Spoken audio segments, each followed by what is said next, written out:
Good morning and welcome to Wake Up Well this Monday morning, the 11th of May. We're on Psalm 11. I'm Naomi. I'm going to start at the beginning. In the Lord, I take refuge. How can you say to me, flee like a bird to your mountain? For look, the wicked bend their bows. They set their arrows against the strings to shoot from the shadows, the upright in heart. When the foundations are being destroyed, what can the righteous do? The Lord is in his holy temple. The Lord is in his heavenly throne. He observes everyone on the earth. His eyes examine them.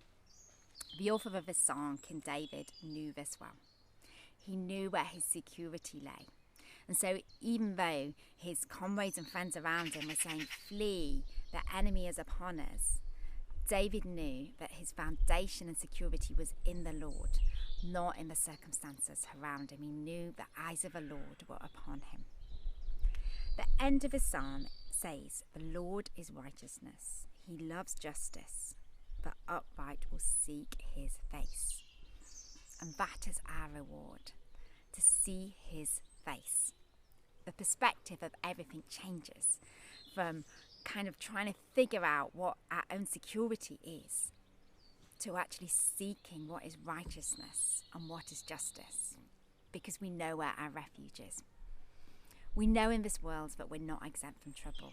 Right now, in this time of shaking and uncertainty, it's normal to have fear, anxiety, and every emotion under the sun.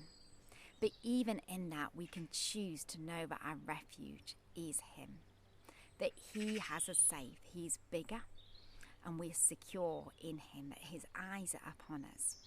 And our job in it is to seek his righteousness and to seek justice. And there we find him. Many hundreds of years ago, there were a group of people called the Moravians. They lived in Germany. They were refugees. They were fleeing religious persecution, different groups coming from different places with slightly different values. As they settled on this land owned by Count Zinzendorf, building home communities, after a period of time there was strife, there was unrest within the people, there was bickering as they got different values.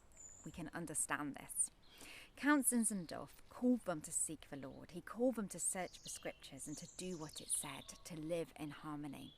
As they started to do this, things started to change. And as they started to change, they called together prayer meetings. And one night as they prayed, the holiness, the fire of the Lord fell. And that prayer meeting then went on for 100 years, the fire never going out. And as that happened, out of it was birthed the biggest missionary movement of the time, going to the ends of the known world, from the Inuit people to the slaves in the plantations. Those missionaries, men and women of God, knew where the security lay. They knew about justice. They knew about seeking him, taking him to the people beyond where their own foundations and security in the natural earth lay. So what does this mean to us right here today? Our worlds can feel like they've become very small and our spheres small. But in that we get to make decisions in the small, and it's in the small that the difference get made. We get to make choices over righteousness and over justice and over where we're putting our security today.